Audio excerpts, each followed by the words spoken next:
কোটা সংস্কারের দাবিতে উত্তপ্ত ঢাকার রাজপথ।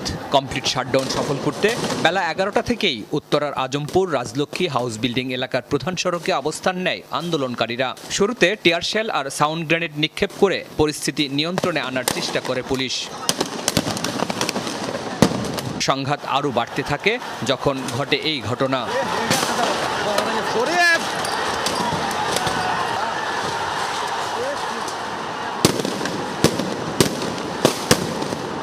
টানা কয়েক ঘন্টা ধরে সংঘর্ষ চলে দুই পক্ষের মধ্যে। আন্দোলনকারীরা ইট পাটকেল নিক্ষেপ করে, বিপরীতে পুলিশ ছোড়ে টিয়ার শেল, রাবার বুলেট, সঙ্গে সাউন্ড গ্রেনেড। ব্যাপক সংঘর্ষে প্রধান সড়ক থেকে শুরু করে অলিগলিতে উত্তেজনা ছড়িয়ে পড়ে। দিক বিদিক ছোটে পথচারীরা। গাড়ি ভাঙচুরের পাশাপাশি পুলিশ বক্স ও যাত্রীবাহী বাসেও অগ্নিসংযোগের ঘটনা ঘটে। মহাখালীতেও পুলিশের সঙ্গে ব্যাপক সংঘাত সহিংসতা হয়েছে আন্দোলনকারীদের সঙ্গে। এ সময় রেললাইন অবরোধ করে সারা দেশের সঙ্গে ট্রেন যোগাযোগ বন্ধ করে দেয়া হয়।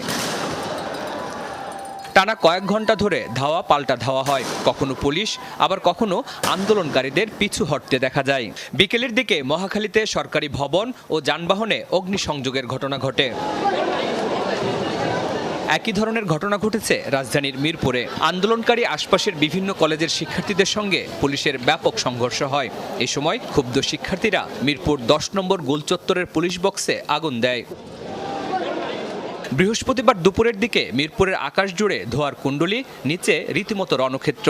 গোলচত্বরের নিচে বাসে দেয়া আগুনের ধোঁয়া উঠে মেট্রো রেলে। পরে 4টি স্টেশন বন্ধ করে দেয় কর্তৃপক্ষ। প্রগতি সারণী এলাকাতেও সড়ক অবরোধ করেছে বেসরকারি বিশ্ববিদ্যালয়ের শিক্ষার্থীরা। সড়কে অবস্থান নিয়ে কোটা বিরোধী স্লোগান দিতে থাকে তারা।